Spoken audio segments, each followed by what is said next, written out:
नमस्कार, आप देख रहे हैं भारत एक्सप्रेस और मैं हूं आपके साथ आनंद विजय सिंह।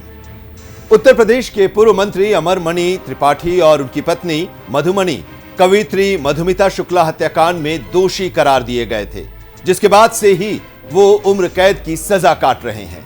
फिलहाल कवयित्री मधुमिता शुक्ला हत्याकांड में 20 साल की सजा पूरी करने के बाद शासन ने दोनों को रिहा करने का आदेश जारी कर दिया है। ये आदेश जो जारी किया गया है राज्यपाल की अनुमति से और कारागार प्रशासन एवं सुधार विभाग ने जारी किया है।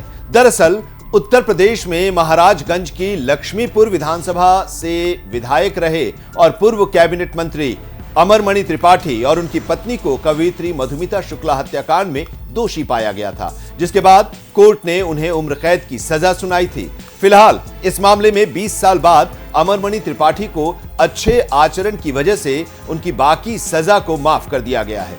हम आपको बता दें कि लखनऊ के निशातगंज स्थित पेपर मिल कॉलोनी में 9 मई 2003 को मशहूर कवयित्री मधुमिता शुक्ला की गोली मारकर हत्या कर दी गई थी।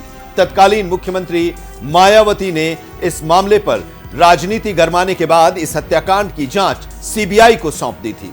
जांच के दौरान अमरमणि पर गवाहों को धमकाने के आरोप लगे तो मामले को देहरादून की फास्ट ट्रैक कोर्ट शिफ्ट किया गया, जहां जांच एजेंसी ने अमरमणि त्रिपाठी और उनकी पत्नी मधुमणि को दोषी करार दिया गया।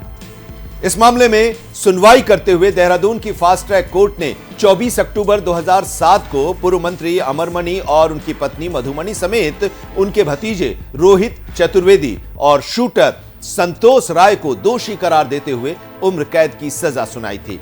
फिलहाल अब 20 साल सजा काटने के बाद उनके अच्छे आचरण को देखते हुए उनकी बची हुई सजा को माफ कर दिया गया है। अमरमणि त्रिपाठी का नाम यूपी के बाहुबली नेताओं में आता है। एक समय था जब पूर्वी उत्तर प्रदेश में उनका खासा रसूख हुआ करता था। यूपी की राजनीति में वो कभी समाजवादी पार्टी तो कभी बहुजन समाज पार्टी और कमल के फूल के साथ रहकर सत्ता का सुख भोगते रहे थे। लेकिन अब मधुमिता हत्याकांड के बाद उनके सितारे गर्दिश में चले गए और जेल में सजा 20 साल तक उन्होंने काटी। अमरमणि त्रिपाठी ने अपनी राजनीति की शुरुआत भारतीय कम्युनिस्ट पार्टी से की, लेकिन इसके बाद वो कांग्रेस के साथ आ गए। उन्होंने कांग्रेस के नेता हरिशंकर तिवारी को अपना राजनीतिक गुरु बनाया और उनसे राजनीति के गुर सीखे। राजनीति में आने के पहले ही वो अपराध की दुनिया में एंट्री कर चुके थे। उन पर लूट, हत्या और मारपीट जैसे कई मामले दर्ज थे। कुछ ही समय में अमरमणि त्रिपाठी ने पूरे इलाके पर अपना दबदबा कायम कर लिया। अमरमणि त्रिपाठी ने साल 1996 में पहली बार महाराजगंज की नौतनवा विधानसभा सीट से कांग्रेस के टिकट से चुनाव लड़ा और जीत हासिल की। इसके बाद वो लगातार 4 बार इस क्षेत्र से विधायक रहे। 1997 में वो कांग्रेस को छोड़कर लोकतांत्रिक कांग्रेस में शामिल हो गए और फिर कल्याण सिंह की सरकार में मंत्री बन गए।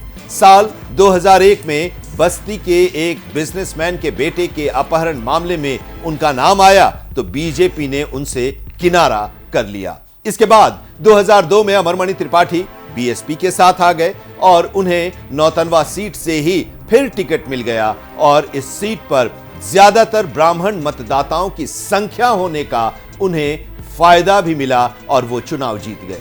2002 में मायावती की सरकार बनाने में उन्होंने अहम भूमिका निभाई, लेकिन 2003 में वो समाजवादी पार्टी के साथ आ गए और मायावती की सरकार उन्होंने गिरवा दी। माना यह जाता है कि इसमें अमरमणि त्रिपाठी का हाथ था। इसके बाद राज्य में मुलायम सिंह की सरकार बनी और उन्हें कैबिनेट मंत्री बनाया गया। साल 2003 में कवयित्री मधुमिता शुक्ला हत्याकांड के बाद उनके जीवन में ऐसा भूचाल आया कि वो उससे उबर नहीं सके।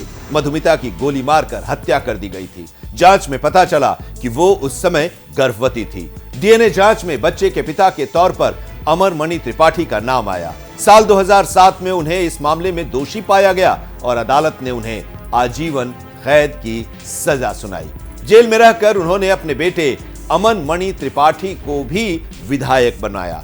कई बार उन पर जेल से ज्यादा अस्पताल में समय बिताने का आरोप भी लगा। तो फिलहाल अब राहत है अमरमणि त्रिपाठी के लिए कि उनकी सजा को कम कर दिया गया, माफ कर दिया गया और अब वो रिहा होने वाले हैं। लेकिन मामला सुप्रीम कोर्ट में भी गया है। हालांकि सुप्रीम कोर्ट ने उनकी रिहाई पर रोक नहीं लगाया, लेकिन उत्तर प्रदेश की सरकार से जवाब मांगा है और 8 हफ्ते के अंदर जवाब देने के लिए कहा है। तो इस बुलेटिन में अभी इतना ही, लेकिन देश और दुनिया की तमाम अहम खबरों के लिए आप देखते रहिए भारत एक्सप्रेस। नमस्कार।